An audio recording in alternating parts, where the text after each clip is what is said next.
Okay, we just opened the webinar, so give us a couple of minutes here. We'll let people in.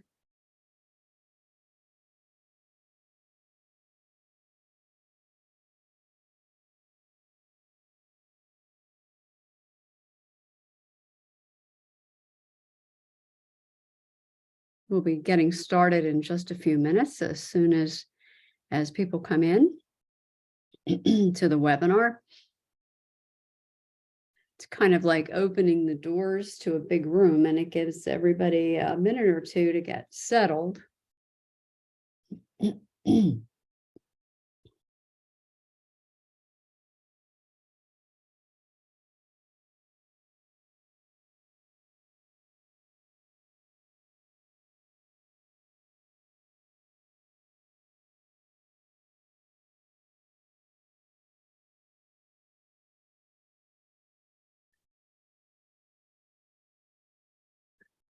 Okay. Rachel, we still have a few people coming in, but you want me to get started? Or whenever. I see some people entering. Yeah. Welcome to today's webinar. We're going to get started in just a minute. We just see some people still coming in. But we can certainly get moving on the intro here.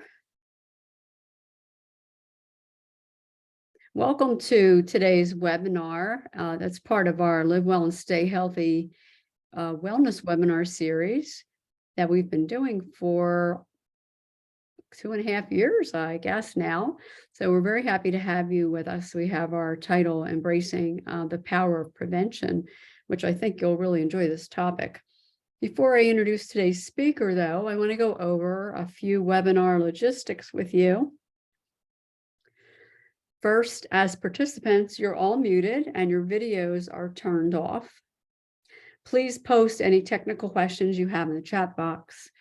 Any questions you have for the presenter should be posted in the Q&A box, and we will have time at the end of the program to field those questions. Please be sure you do not share any personal health information and keep your questions general. Our presenters will not be giving specific medical advice. Finally, this webinar is being recorded, and you will be receiving an email following this program with a link to the recording along with any additional resources. Also, I wanted to quickly review the cooperative extension structure for those of you who aren't familiar with it. Rutgers Cooperative Extension is a partnership between the Board of County Commissioners, Rutgers, the State University of New Jersey, and USDA's National Institute of Food and Agriculture. We have a presence in 20 New Jersey counties and are comprised of 3 departments, including Agriculture and Natural Resources, 4-H Youth Development, and Family and Community Sciences. We call it FCHS. All provide outreach to New Jersey and beyond. Our Department of FCHS focuses on topics related to nutrition, chronic disease prevention, food safety, and overall wellness. We hope you will visit our website for additional information.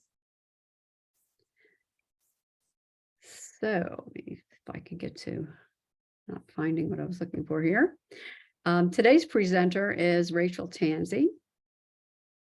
And you already know Rachel, more than likely. I can't find her bio right at the moment. Rachel is with Rutgers Cooperative Extension of Monmouth County. And Rachel, I can't find your written bio right at the moment, but you could. Yeah, that's quite all right. I've been with the organization now for 20 years, doing lots of nutrition, wellness, information programming.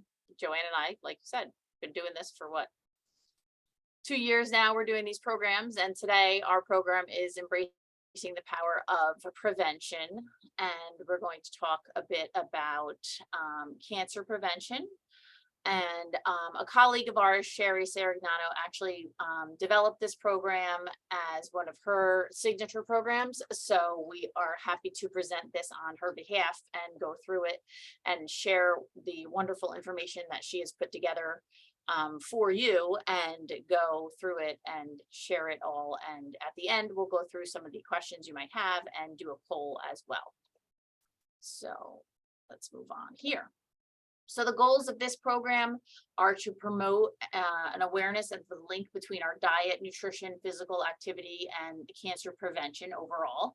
Understanding the recommendations that both the World Cancer Research Fund has and the American Institute for Cancer Research, and also identify some of our personal diet, nutrition, and or physical activity goals. Oops, sorry. So really, what is cancer? Really, as a simplistic view of cancer, it really just starts as a single cell that is really abnormally dividing in a very fast, rapidous way, that it multiplies and multiplies and affects the tissue or the organ in which it's kind of affecting, and it's growing at such a fast, rapidous rate that it is spreading throughout the cells and parts of the body, causing immense damage to the DNA, the cells, and can metastasize and cause a lot of issues that those accumulation of the cells and the functioning and the growing of the spread causes a negative effect to the body parts. So that's sort of a simplistic review of sort of what cancer does. And the way that it can happen is many different ways, and we're going to get into that, whether it's hereditary or not. The cancer cells developed because possibly the damage to the DNA, the DNA of every cell, that it directs all of its activities. Sometimes, or most of the time, the DNA becomes damaged as the body is unable to repair it. In cancer cells, the damaged DNA is not repaired. So people can inherit damaged DNA. So, a lot of the times, if there's inherited cancers, and many times though, a person's DNA becomes damaged by exposure to something in the environment also. An example of that would be something like smoking. So we could have those inherited cancers that maybe just come from genetics, and then also something like an environmental type of cancer. So I just kind of wanted to go over that briefly. So this is a image that I wanted to share with you the rate of some cancers. Now, this is obviously from 2018. However, in 2018, that's the latest year in which the incidence, data was available. So in the United States, over 1.7 million new cases of cancer was reported, which is close to 600,000 new cases of cancer. For every 100,000 people, 436 new cancer cases were reported, and 149 people died of cancer. So that's kind of a pretty overwhelming statistic. Besides looking at the color coding of this map, if you see it here, you can look that the darkest color shown is the incidence or rate of cancer that is found. So you can see the darkest blue colors where the different states are lying here, that's the incidence or rate. So the top 4 cancers in the United States back when this was created, probably not too far off at this point either, was female breast cancer, prostate cancer, lung, and colon cancer. So it's kind of, pretty telling by looking at this map here. So here in New Jersey, we can look at the highest rates and notice that the darkest color, also the red color, is mostly in our southern counties and partially up in our northeastern corner of the state also. More, even in the orange colors, you can see there that the highest rate of cancer is shown in some of those counties as well. So cancer where you live, basically New Jersey. We might have those outside of New Jersey joining us, not quite sure where everyone's from. But in New Jersey, here specifically, this is just showing you a comparison of diagnosis versus death. So basically, for women, the top 3 diagnoses would be breast cancer, lung cancer, and colon. For men, it would be prostate, lung, and colon. So interesting that lung and colon are for both. Those are the top 2, the second and third, but the top would just differ between breast and prostate. And then the top death rate would be lung, breast, colon for women, and then lung, colon, and prostate for men. So it's kind of telling here when you're looking at this data, again, also through 2018. However, the information, kind of summarizes that it's pretty telling how the rate of deaths is pretty comparison, in the diagnoses, and how we can sort of maybe possibly change some of this if we can go about some of our preventative ways. So we're going to get into that in a little bit. So myth versus fact. Cancer is often genetic and there's nothing we can do about that. Fact. Actually, around 40% of our cancer cases can be prevented. So there are some cancers that cannot be controlled. That is true, such as hereditary, age, and other unknown factors. However, according to some research, about 40% of our cancer causes are estimated to be preventable. And through certain lifestyle choices and changes, we might actually be able to do that and make some lifestyle changes, and that we can possibly prevent some of those cancers. So we'd like to go into some of that. So as I mentioned earlier, through some of the recommendations of the World Cancer Research Fund and the American Institute of Cancer Research, we're going to go through about 10 of the recommendations and explore each one of them and see where maybe we can look at this report. It's developed and updated about every 10 years and distinguish between, these recommendations from, this is actually created through a panel of experts that undergo a lot of review and, rigorous research, and they really kind of look into what could possibly be done to help prevent the cancers and a lot of the health that we need to keep up on our own personal, physical activity, and recommendations for our nutrition and health and lifestyles to help keep us healthy. So we're going to go through them now and see where we might be at. So number 1 would be to be a healthy weight. The first recommendation encourages us to keep our weight healthy within a healthy range throughout our lives, avoiding weight gain as we get older as well. So it's really hard to say that. I mean, it's easy to say that and harder to do. As we want to ensure a healthy weight and maintaining our childhood and adolescence as we get older, we easily gain weight, and it's harder often to lose the weight as we get older. So we really want to try to make sure we're speaking to our, physicians, or getting any nutritional needs that we may need at that moment. But we also need to make sure that we're, maintaining a healthy weight in order to stay healthy. So a maintenance top list, the tops on the list would be trying not to be overweight or obese. These things can lead to certain types of cancer, among many other health issues as well, just to keep that in mind. Being obese or overweight can lead to like over 60 other illnesses. So keeping yourself at a good weight and maintenance is key here. Balancing your caloric intake with the physical activity, keeping everything in moderation, is always important to make sure that we're not having more intake of calories versus what we're using as an output. And then also making healthful choices. Sometimes we can just have calories that we're taking in that do absolutely nothing for us. They're just calories, we call them empty calories, or, eating lots of junk food and, let's just say cookies, cakes, junk food, and things like that. Whereas having the calories that are giving us the energy, giving us the nutrients, giving us the fuel we need, that's the calories and the healthful choices that are good for us, that are helping us stay and maintain a healthy weight and giving us that extra energy and things that are keeping our bodies healthy.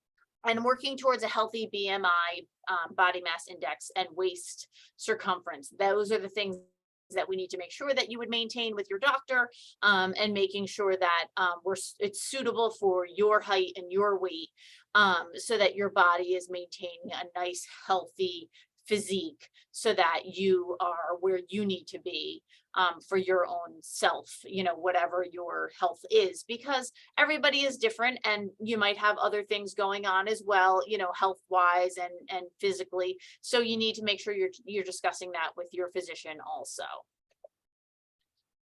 So tips to make it happen: being goal oriented, making it safe, making it positive, and making it happen just one step at a time. We're not saying, go all in, making everything, crash course, everything has to happen today.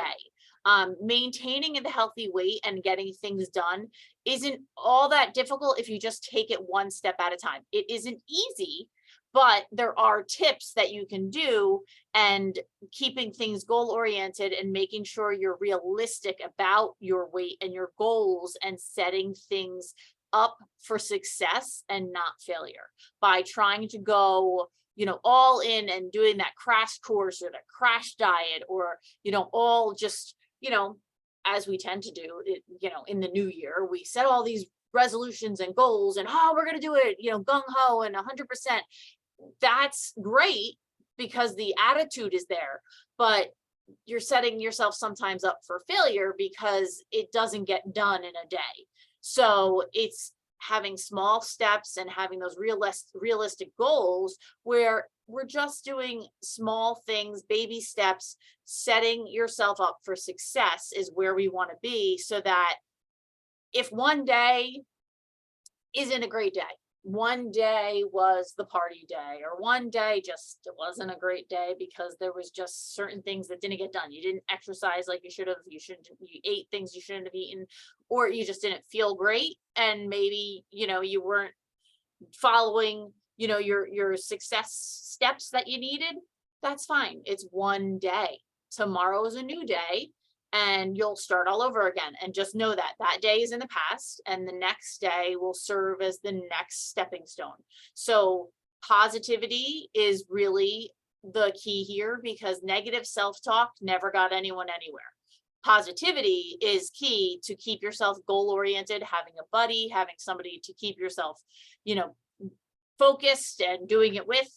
Maybe, even if it's not the same goal, but just having somebody to be a positive enforcement to help you get through the next decision, and helping maintain yourself, leading towards those good, positive, healthy, lifestyle oriented goals. It doesn't have to be the same ones, like I said, but it's keeping everyone focused on those positive lifestyle changes. So being physically active, this is always key. And as I said, this is coming from the other recommendations. So if you've been through our programs before, these are the same things we've said many, many times, but these are coming from other recommendations through the Cancer Research Institute. But so they may sound redundant, but there is a reason for that, because they are actually very important for all of us for many different reasons. So here we're talking about being cancer prevention, but it's really important to encourage physical activity as well. Our bodies are really meant to be moving, and it's really hard as it gets colder. I got home last night and it was dark, and I just said to myself, that's fine, it's dark, I have a flashlight, I will get outside, I will do my walk, I will take the dogs, and I will make sure I do it. And it was getting cold, and I just put on a hat and I put on my coat and I got outside. It's a lot easier when the sun is shining and it's bright and warm, and but the winter months, it's harder. If you could do it during the day, that's great. But I was at work all day and I didn't have a chance to do it, and my dogs needed a walk, so I did it.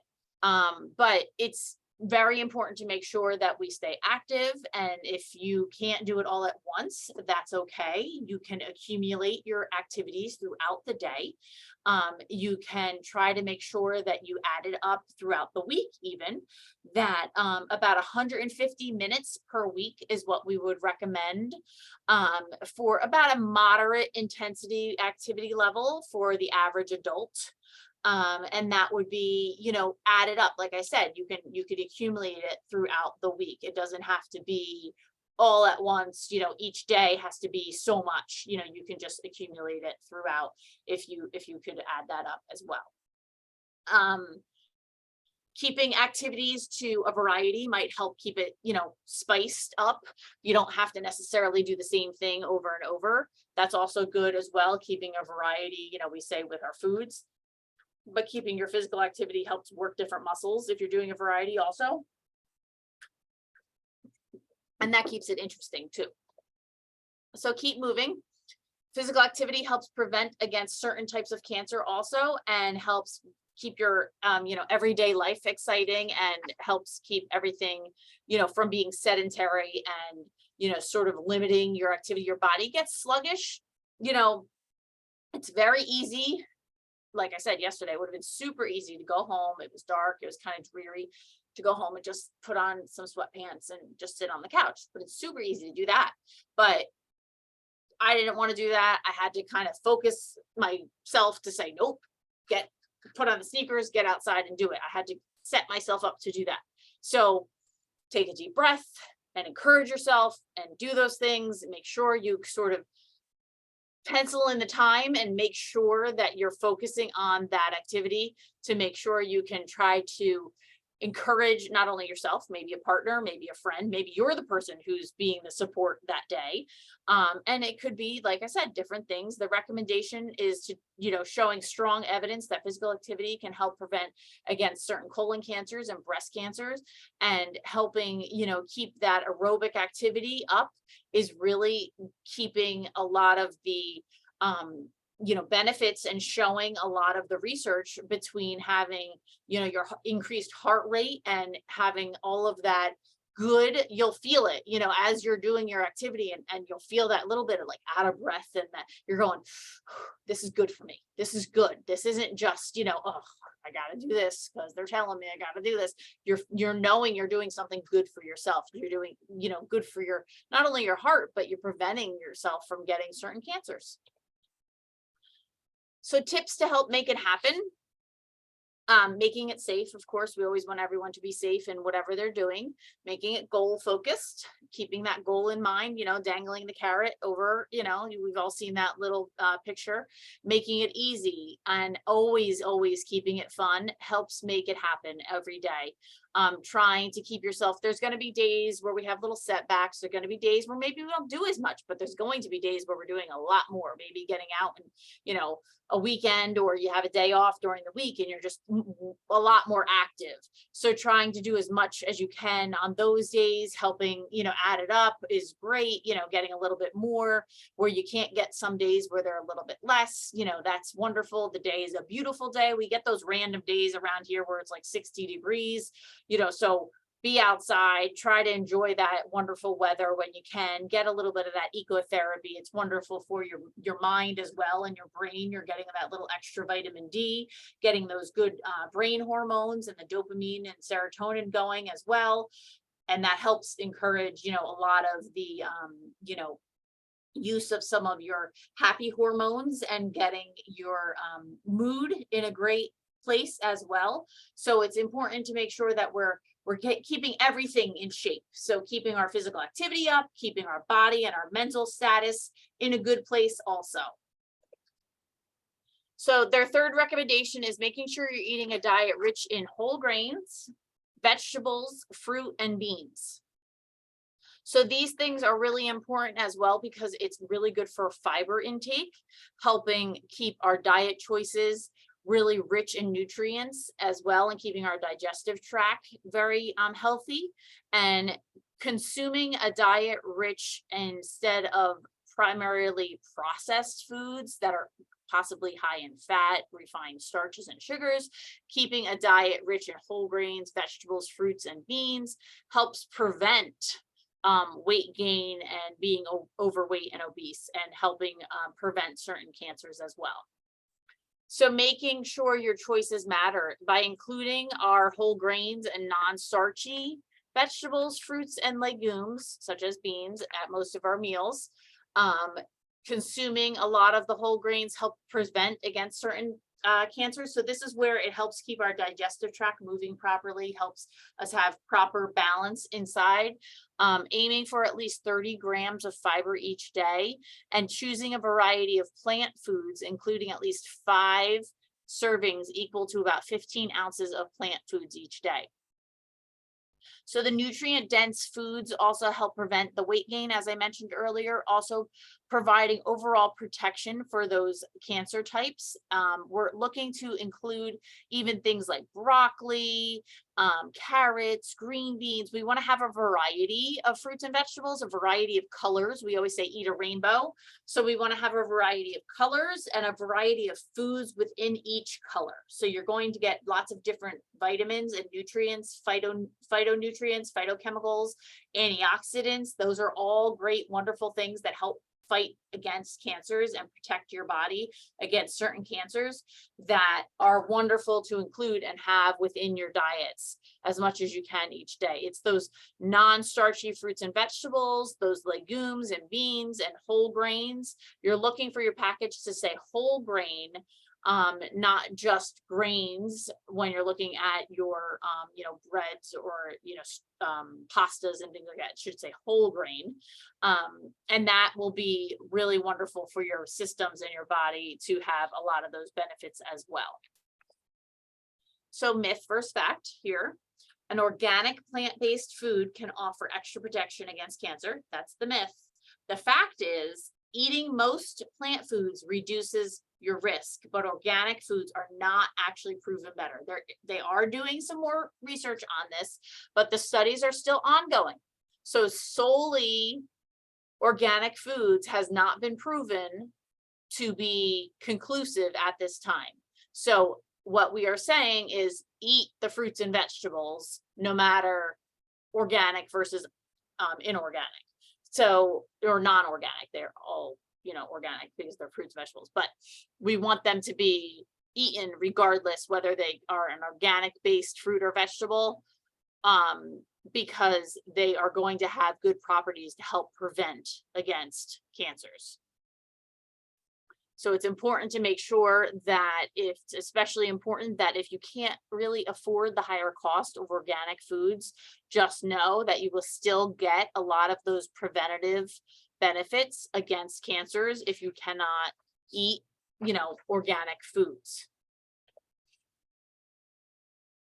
Limit the consumption of fast foods and other processed foods that are high in fat, starches, and sugars. This is really important as well when it comes to foods like snacks, bakery items, desserts, and candies.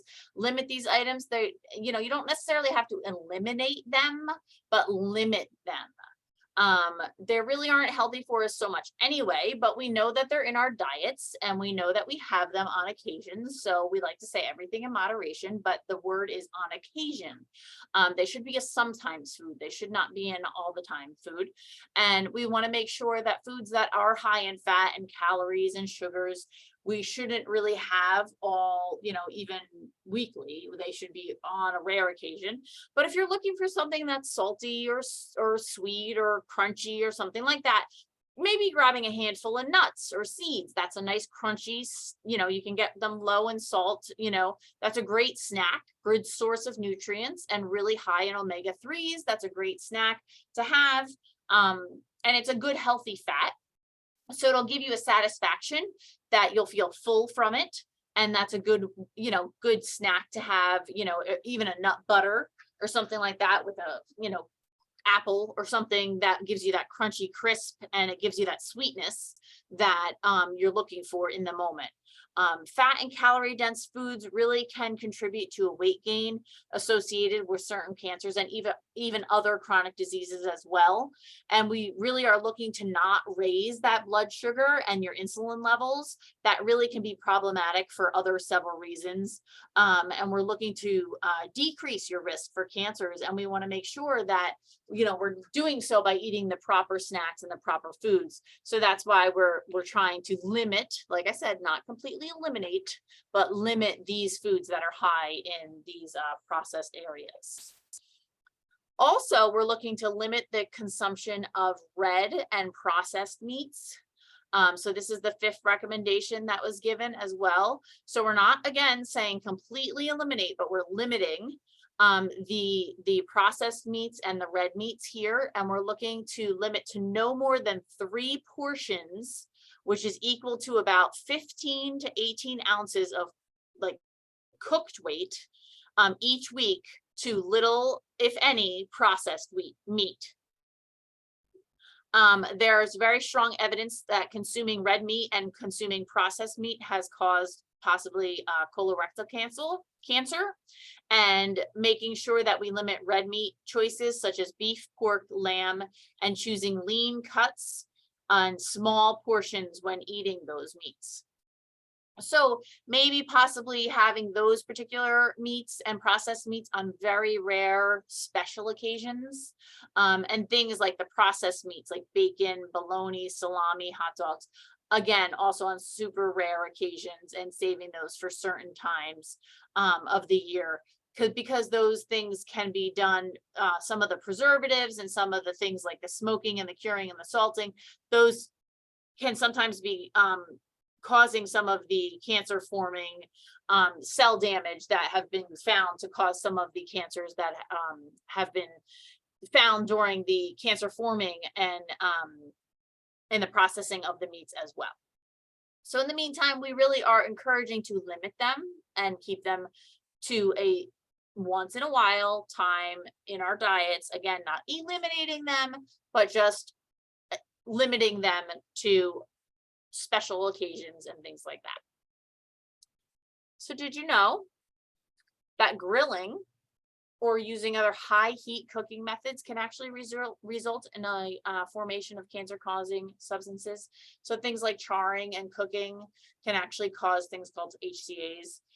Smoking from cooking also can cause PHAs. So again, this is like something that we're looking at maybe on a rare occasion. We don't want to do this on an everyday sort of things. We're not looking to char our foods and, you know, have them smoked all the time, having that kind of charred, smoky flavor.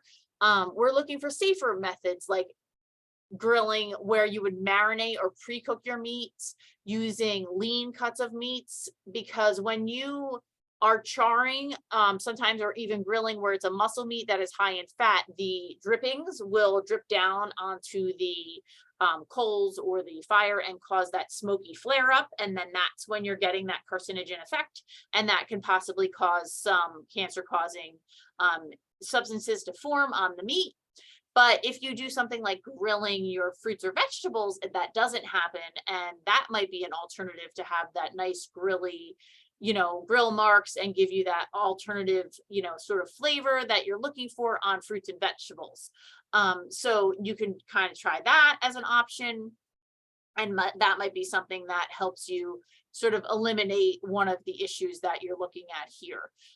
So it might be nice to try not doing those muscle meats, you know, such as your red meats, poultry, game, and fish during the high cooking methods, because like I said, it's that fat that will drip down, but also trying to do, you know, other methods of cooking, or not, you know, you can do other ways of quick maybe partially cooking inside and then just a quick grill after, so you're not getting that full sense of grilling in that sense, you know, on the complete grill all the time for the complete time of cooking. Okay, so limiting your sugar sweetened beverages. We also want to look at how much sugar consumption we're having here.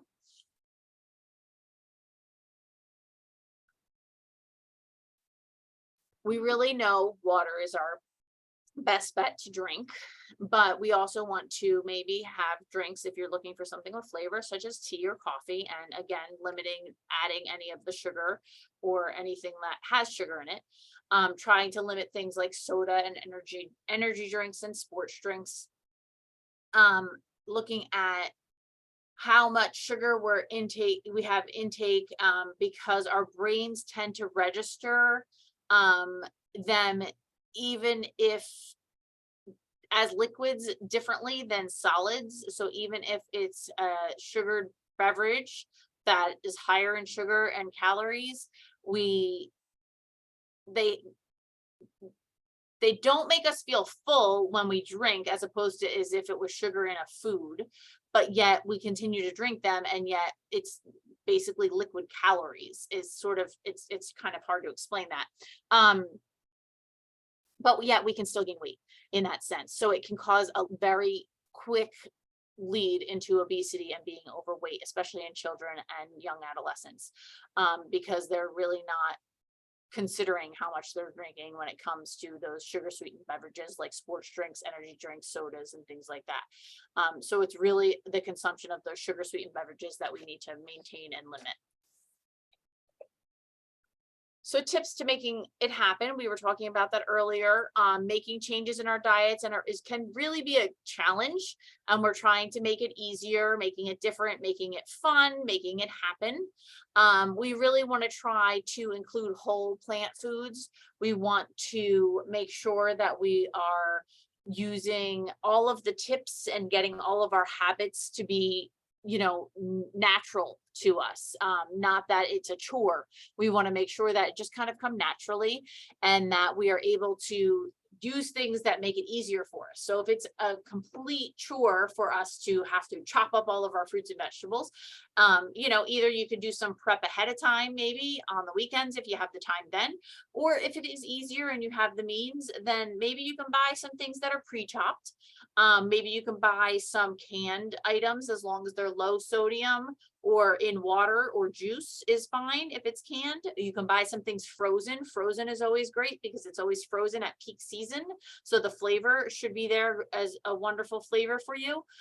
You can always incorporate, half and half if you just only have to do a little bit of chopping or something. And now they do a lot of things in like vacuum seals. Like I'm looking at this picture with the beets. I mean, I have vacuum sealed beets in my refrigerator at home right now so that I don't have to peel them.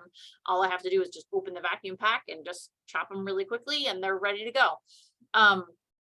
So there's ways sometimes to make things a little bit easier on yourself without completely, let's say, breaking the bank, because having, somebody short of a chef coming to your house and creating all of the meals for you. I love, to do things like broiling things, or I love to roast a lot of my vegetables. It looks like this pan of vegetables right here is basically roasted. It brings out a whole new flavor to a lot of vegetables, and it's just really low amount. I spray them with olive oil. It's very little fat included, and I just use some garlic powder, and it adds a wonderful flavor, and you're making a whole new dish and a whole new life, a whole new life to the vegetable. If you haven't tried it with certain vegetables, I highly recommend it. And this way you can add some different flavors and, a new way of trying things that maybe you haven't tried before in the past. Another tip that they're recommending is to also limit alcohol consumption. And I know that might not be fun for some, but it isn't saying avoiding and not having altogether, but we're limiting it. Again, limiting. So limiting alcohol consumption also is the 7th recommendation for those certain cancers, possibly preventing here. We're talking about mouth, esophagus, liver, and breast cancer for postmenopausal women.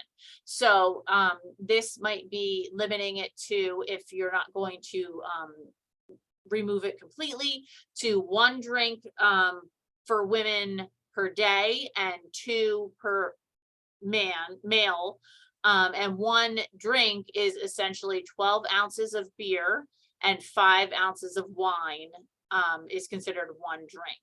So that's what we're talking about per day. A lot of people will say, oh, but I was told it's okay. And yes, that was a recommendation for certain things, but here for cancer, we're really saying, including certain cancers, drinking alcohol can cause potentially certain cancers. So we're trying to limit alcohol consumption completely and keeping it to a bare minimum. The myth here, this is what I was leading to, drinking red wine is good for me, because it was brought up at some points that, oh, well, it's good for me and my heart, and it's wonderful to help reduce the risk of heart disease. But the fact of the matter is alcohol drinks can raise your risk for cancer. We are talking about cancer prevention right now. Red wine has been promoted to be a heart healthy choice, Unfortunately, we just have heard that it also raises your risk for cancer. And especially for women and breast cancer, the risk starts relatively low amounts of alcohol intake. So what I'm telling you here is that just 10 grams of alcohol consumed daily raises your risk of postmenopausal breast cancer by 5%. The red wine that we speak of, I also can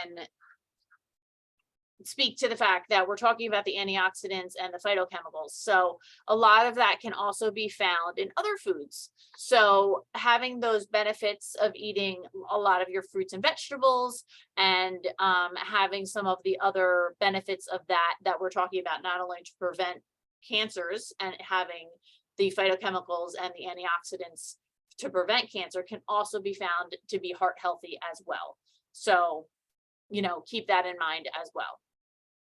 So the 8th recommendation here is to do not use supplements for cancer prevention. This is actually quite important of a recommendation that maybe we haven't heard of before. This recommendation is to not think of supplements as preventing cancer. A lot of the times it's, I don't have enough calcium in my diet, and I need to make sure I get enough calcium, so I have to take the supplement. Let's just say that. Well, here, we're not recommending that. We don't want to take supplements for certain cancer prevention techniques. We want to make sure that you are meeting your nutritional needs through diet alone, because I have to actually go back to the notes here.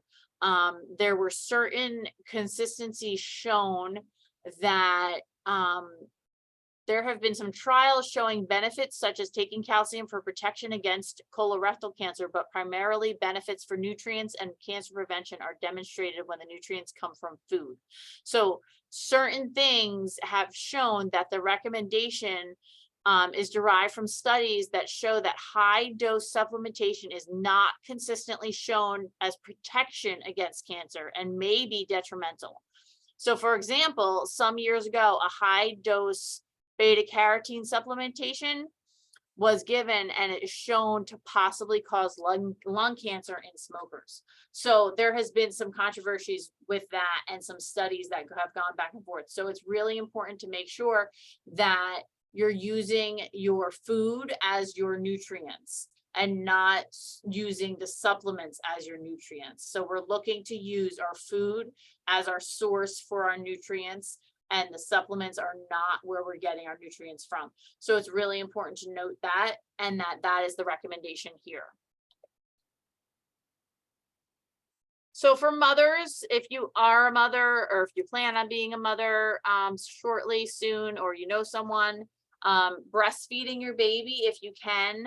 Moms will be happy to know that in addition to the many other benefits of breastfeeding that you may be familiar with, it also can help the mother prevent breast cancer and the child against possible weight gain and being overweight or obesity, which in turn is helpful to overall cancer prevention as well. So just wanted to help let everyone know that. And then the 10th recommendation from the cancer cancer survivors is that you should always check your physician regarding your diet and nutrition and physical activity, because of course all different cancers are different, but you really should look at the different possibilities of the treatment overall and know that your diet and your physical activity and your recommendation for all of the above should really be monitored and looked at, so that you are following the proper recommendations and knowing where you should go from at that point, because different cancers and different cancer survival techniques are really where you need to focus and know how the treatment and diagnosis and protocol and recommendations to follow up should be at that point. So remember to avoid, of course, tobacco in any form. Maintaining a healthy weight and staying physically active has been shown to be very important for your body against all cancers, but there's no question that not smoking in general is really key, and not having any use of tobacco is still the most important choice that you can be making for your health and from any health perspective. Not only does the use of tobacco greatly increase your risk of lung cancer, but it also increases your risk for cardiovascular disease and stroke as well. Tobacco causes 90% of lung cancer, and it's implicated in cancer of the mouth, pharynx, larynx, esophagus, pancreas, cervix, kidney, and bladder. So it's never too late to stop. Again, if one of the most important things you can do for yourself to reduce the risk of cancer. So this helps summarize it all really well. So while following each individual recommendation offers cancer protection benefits, the most benefit is gained by treating all 10 recommendations as an integrated pattern of behaviors related to diet, physical activity, and other factors that can be considered as a single overarching package or way of life. So that's like a nice summary of everything we sort of just went through. But the power of prevention is to really aim to be a healthy weight throughout your life, be physically active as part of your everyday life, and eat a variety of healthful foods with a focus on your plant foods, and drink water and limit those alcohol consumptions, so that we make sure that we are, you know, keeping everything as a nice moderate level, and of course, avoiding risk of sun exposure when you can, and not smoking as well. So here are some foods that help fight cancer. This is a nice slide to help, you know, there's obviously many, but this is a nice summary of certain foods that can help fight cancer. If you wanted to look those up, of course, we are going to send you the link to the recording. So if you can't jot them all down, but you can also look them up at the link at the bottom there, aicr.org. A lot of cruciferous vegetables you can see here, like the broccoli, Brussels sprouts, cauliflower, things like that. But the foods more so to limit and avoid would be alcohol, processed meats, red meats, and sugar sweetened beverages. And this here, if you have your phone there, you can probably kind of hold it up to this QR code. This is a Healthy 10 challenge. This is a great way to kickstart your journey to a healthier lifestyle.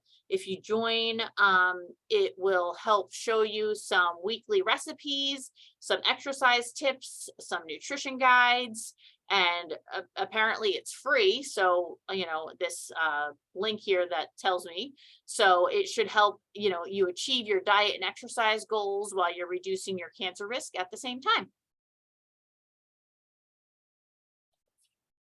If you want to learn more, here's a couple more links that you can jot down as well. And again, when we send you the link to the recording, you will have those also. And I hope this presentation has been informative and provided you with some helpful information and helped prevent cancer, hopefully, for you. And you'll do some things that get you on your success and possible new way of life. And I think at this point we are going to do a poll. As I mentioned earlier, this is our colleague Sherry's presentation. So she has a list of questions here that she's asked if you can please complete for her. It should only take a couple minutes of your time, and then we can move on. I think Joanne just launched the poll. I did. Excuse me. So if you could just take a few seconds to answer that poll, we really would appreciate it. We learned so much by these end of presentations polls to help us decide what kinds of programming we yet need to do, where your interests lie, and so on. So we appreciate you taking that few seconds to do that. Of course, it's anonymous, and there is no way that we can track who is responding to various questions. So while you're working on that poll, I checked the Q&A, Rachel. Yes. And I don't see any questions, but if anyone has questions, please put them in the Q&A right now. I will tell you that when you put up that QR code, I scanned it, Okay. and it looks very easy to get started in that 10 weeks to a healthier you. And my goodness, isn't this the greatest time of the year to get started on that? Yes. So I would encourage people to take a look at that. Wonderful. Remember, you will be getting the link to the recording of this program, so you can see it again. You can send it to friends, colleagues, and as we, excuse me, get closer to the first of the year, that's really a time when people kind of, after the holidays, say, hey, you know what, I need to do something here. I have gone off and in my ways a little bit with my eating and so on. So how do I get back on track? So something like this Healthier You looks really great. I do have a question. Oh, you do have the QR code up again. Yep. Thank you, Lucy, for that question so that we could pop that back up. The American Cancer Research Information site, American Institute for Cancer Research, is a very reliable site. So the information you'll find there, the recipes you'll find there, the actions would really be really beneficial. I do have a comment here, Rachel, from Kathy. Please comment on pesticides, especially the Dirty Dozen. Can you comment on that? I'm assuming pesticides on our food, correct? Is that what we're talking about? I would assume Yeah. that's what. You know, at this point, we would need to be, you know, washing our foods, and that's where we're talking about organic versus non-organic foods. So that's really a preference, you know, obviously. So that's pretty much as far as I'll go based on that, because this is, as mentioned in the one slide, it's we're talking preventative for cancer. Eat your fruits and vegetables. That's really where we're talking for cancer prevention. You know, eat your fruits and vegetables. And I find it really interesting too, the comments that Sherry made in the presentation about organic fruits and vegetables, that there still is a lot to learn there. Right. So that's something for the consumer to decide. Do they want to pay the extra cost for? And Right. some people are very adamant about that, which I totally understand. Right. And I guess that's a decision that we each have to make. Right. And I think too, you know, I mean, I grow many of my fruits and vegetables in the summer here when I can too. And, you know, if you can do them without having any issues, there are many things, if you have, you know, pests, let's call them, that you can do naturally if you need to, that are not necessarily chemically based. You know, so if you can do that on your own, that's wonderful, you know, so you're not worried about some of the chemicals that are a pesticide per se. You know, but if you're purchasing them and you want to make the choice of organic versus non-organic, I mean, I commend either or. So it really is a choice. You know, but like I said, for cancer prevention, we're told that vegetables are to be eaten. Plant-based foods. That's right. That's the focus, is Mhm. on plant-based. Yeah. And even through the holiday time, you know, we can certainly keep that in mind as we're preparing our Yes. snacks, our meals, maybe a covered dish we're taking to a friend's house or something.